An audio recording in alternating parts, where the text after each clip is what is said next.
Hello guys, welcome back to my channel. कैसे हैं आप सब? आई होप आप सब अच्छे होंगे। एंड मैं आ गई हूँ आपके लिए एक और नया व्लॉग लेकर।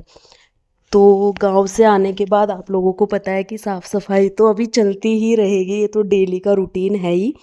तो आज का दिन भी कुछ ऐसे ही मैं शुरू कर रही हूँ अपना। तो पतिदेव जो है आ चुके थे बागेश्वर धाम से, और वो जाने की तैयारी कर रहे थे ऑफिस। तो बस यहाँ पर जो है मैं लग गई थी अपने काम में। काफ़ी सारा मैं निपटा चुकी हूँ, जैसे डस्टिंग वगैरह सब।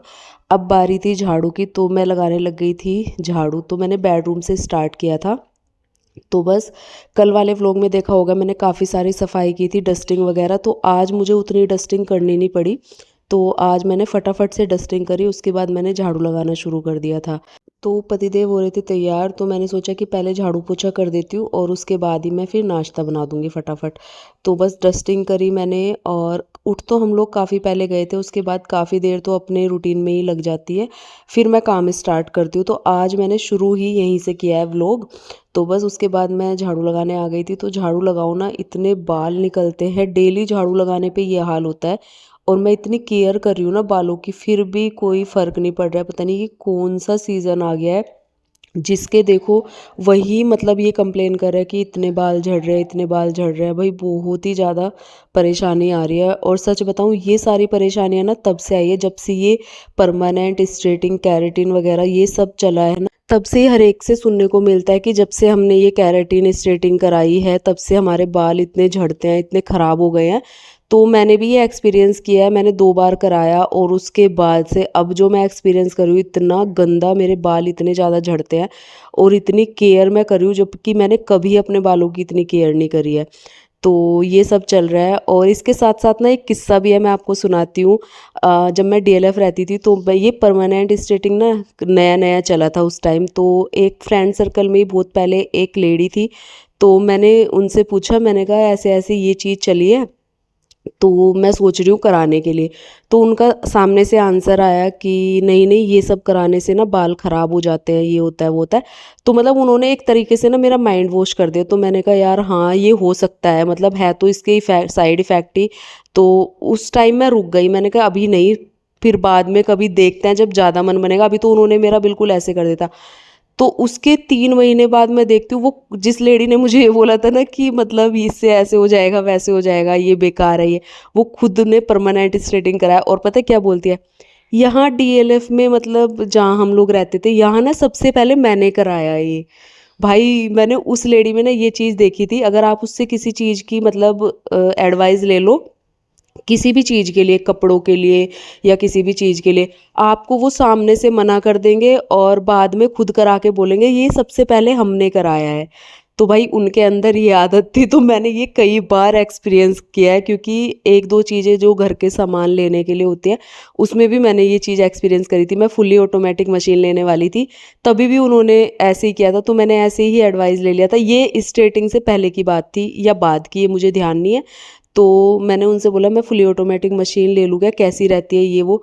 तो उन्होंने कहा नहीं, उसमें तो पानी की बहुत दिक्कत रहती है, और उसके लिए बहुत पानी चाहिए होता है। फिर वो पता नहीं, मतलब इतने सारे खराब ऑप्शन उन्होंने बता दिए थे ना। तो मैंने फिर अपना मन बदल के मैंने ये सेमी ऑटोमेटिक मशीन ले ली थी। और उसके बाद देखती हूँ 6 महीने बाद वो 2 लेडी थी, उनके खुद के घर में फुली ऑटोमेटिक मशीन। तो मेरे साथ ना ऐसा ऐसा हुआ है। तो मैं ना सबको अपने जैसा ही समझ लेती हूँ, कि जैसे कोई मुझसे पूछेगा तो मैं एकदम राइट राइट, ये चीज़ कितने की ली, उतने की, मतलब एकदम सही बता देती हूँ। ऐसा नहीं है कि कोई कोई बताता ना इतने की आई है तो बढ़ा चढ़ा के उसे बता देगा। और जब उन्होंने परमानेंट स्ट्रेटिंग कराई थी ना उस लेडी ने, तो जब वो करा के आई तो सबने पूछा प्राइस क्या है, प्राइस। उन्होंने पता है ऐसे फैला दिया कि मैंने मॉल से कराया और इसका प्राइस ना मतलब 25-30 हज़ार रुपये में करा के आई हूँ, और शैम्पू अलग से और फलाना ढिकाना। भाई उसी के मतलब 2-4 महीने बाद फिर मैंने करा लिया था। और मैं भी अच्छे खासे सलून से ही करा के आई थी। मेरी मामा की लड़की है, उन्होंने मुझे सजेस्ट किया था, तो मैं वहीं से करा के आई थी। फिर मैंने जब खुद एक्सपीरियंस किया ना, तब मुझे दूसरे का पता चला कि भाई कितना झूठ, और मतलब अपने ही फ्रेंड सर्कल में कितना ज़्यादा, या तो जेलेसी कह लो या कुछ भी कह लो, कि कभी मेरे से पहले ये ना करा ले, मेरे से पहले ये ना ले ले, मतलब वो चीज़ होती है। तो मैंने ये चीज़ें बहुत एक्सपीरियंस करी है, और मेरे अंदर ये चीज़ है नहीं। जो जिसने जो मेरे पास रखा है ना, किसी ने मांग लिया, मैंने ये तक किया है कि जो मैंने पहना नहीं है ना, मैंने वो तक भी दे दिया था अपने फ्रेंड सर्कल में कि कोई नहीं, ये मैंने पहना नहीं है, आप पहन लो। ऐसे कोई कर सकता है? कोई ना कोई, मतलब ठीक है, ऐसे लोग मिले हैं कि उनके पास चीज़ें हैं, वो दे देते हैं कि चलो पहन लो, कि हमने पहन रखी है आप भी पहन लो।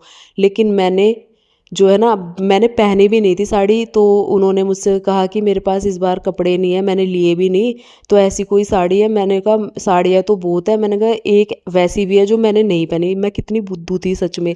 तो मैंने उनको वो साड़ी दे दी जो मैंने कभी पहनी नहीं और पहली बार उनको ही पहना दी। तो इतना ज़्यादा मेरे अंदर ये था, और उस चीज़ की मुझे भगवान ने मतलब चुन चुन के लोग दिए थे।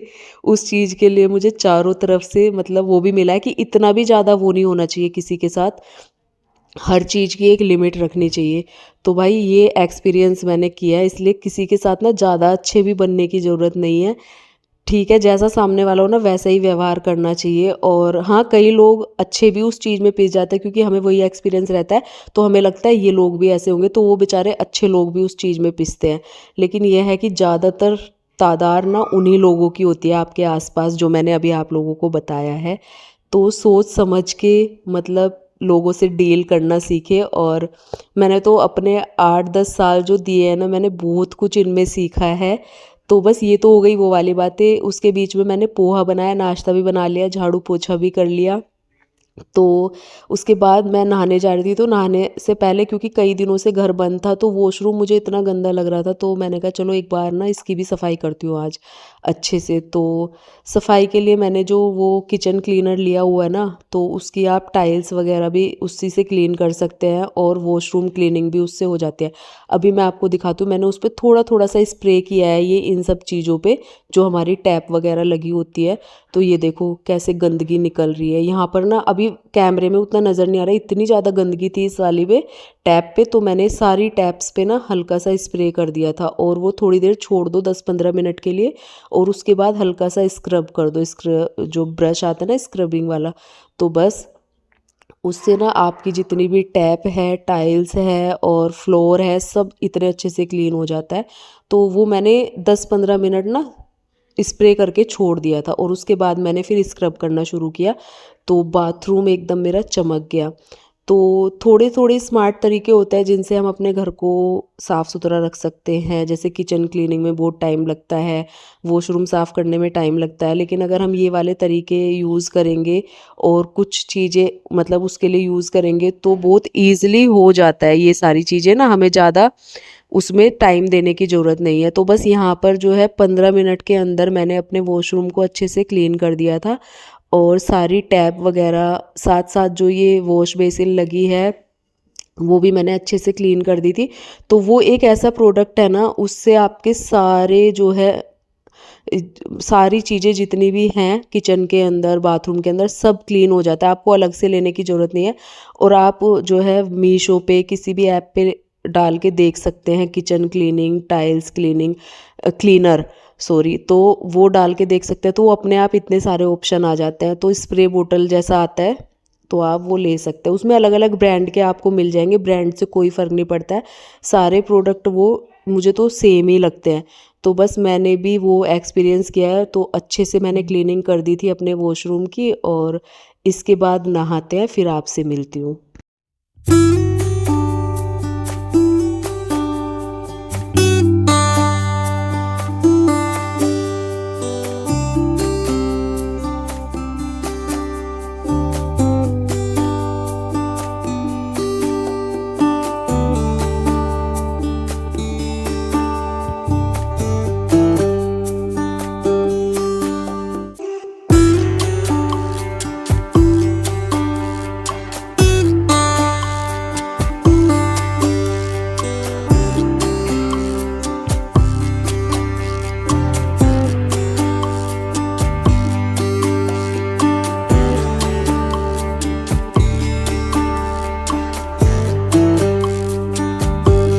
तो नहा के मैं आ गई थी, फिर मैंने थोड़ी सी एडिटिंग वगैरह करी, खाना बनाया, और खाने में मैंने जो है राजमा और थोड़े थोड़े से छोले मेरे पास रखे थे, दोनों चीज़ों को मैंने सोख करके रख दिया था। फिर मैंने सब्ज़ी बनाई, और बॉईल मैंने नहाने से पहले कर दिए थे, उसके बाद मैंने तड़का लगाया, और साथ ही साथ फिर मैंने चावल बना लिए। तो अभी मैं अपना लंच यहाँ पर सर्व कर रही थी, और थोड़ी बहुत एडिटिंग करने बैठ गई थी मैं, क्योंकि वो भी ज़रूरी है, क्योंकि आपकी एक ही कंप्लेन आती रहती है कि टाइम से व्लॉग नहीं आ रहे हैं, टाइम से व्लॉग नहीं आ रहे हैं। तो उस चीज़ को ना मैं बहुत ट्राई कर रही हूँ, क्योंकि बहुत सारा मतलब काम हो जाता है, और जब सफ़र होता है ना, इधर से उधर जाना होता है, तो काफ़ी सारी चीज़ें हैंडल करनी पड़ती है, क्योंकि नेटवर्क का इशू भी हो जाता है ना आने जाने में, फिर एडिटिंग का भी इशू रहता है थोड़ा बहुत। तो बस उसी चीज़ को मुझे थोड़ा सा मतलब और ज़्यादा ये करना है कि आप लोगों को टाइम से मेरे व्लॉग्स मिलते रहे। तो अभी मैं लंच करूँगी और उसके बाद हो जाता है ये इवनिंग का टाइम, पूजा का टाइम हो गया था। बीच में मैं चली गई थी मार्केट, मुझे कुछ सामान लेकर आना था कल के लिए, तो वो लेकर आई हूँ, वो भी आप लोग के साथ शेयर करूँगी। तो फिर पूजा का टाइम हो गया था, मैं करने लग गई थी पूजा। तो यहाँ पर मेरी शाम की जो है दिया बत्ती हो गई थी, और साथ ही साथ मैंने शाम को जो है तुलसी में भी दिया लगा दिया था। और वैसे तो डेली का रूटीन होना चाहिए, तुलसी में शाम को दिया ज़रूर लगाना चाहिए। और ये तो कार्तिक का महीना है, इसमें तो बिल्कुल अगर आप कभी नहीं लगाते हो ना, तो इस महीने में तो आपको पूरे महीने तुलसी जी में दिया लगाना चाहिए। तो ये सारी चीज़ें हो गई थी। फिर ये था नेक्स्ट डे, और सुबह सुबह का टाइम था, मतलब ये टाइम होगा 5 बजने वाले थे, मतलब 5 नहीं बजे थे पूरे। तो यहाँ पर ना जो सरदार लोग होते हैं ना, उनका एक टोली निकलती है, मतलब पूजा की सुबह सुबह वो अपने गुरु देव जो उनके गुरु होते हैं ना, उनके लिए सुबह सुबह ये एक रैली सी निकालते हैं। मतलब पूजा करते हैं वो लोग ना, कुछ गाते हुए निकलते हैं, उनका कुछ भजन होता है। तो वो निकल रही थी, तो मैंने शूट कर लिया। पतिदेव भी उठ गए थे, मैं भी उठ गई थी, तो बड़ा अच्छा लग रहा था, क्योंकि एकदम सुनसान था, और ये लोग अपने जो भजन थे वो गाते हुए जा रहे थे, पूरी सरदारों की टोली। तो बड़ा अच्छा लग रहा था। तो हम उठ गए थे, तो मैं भी अब अपना रूटीन स्टार्ट करूँगी।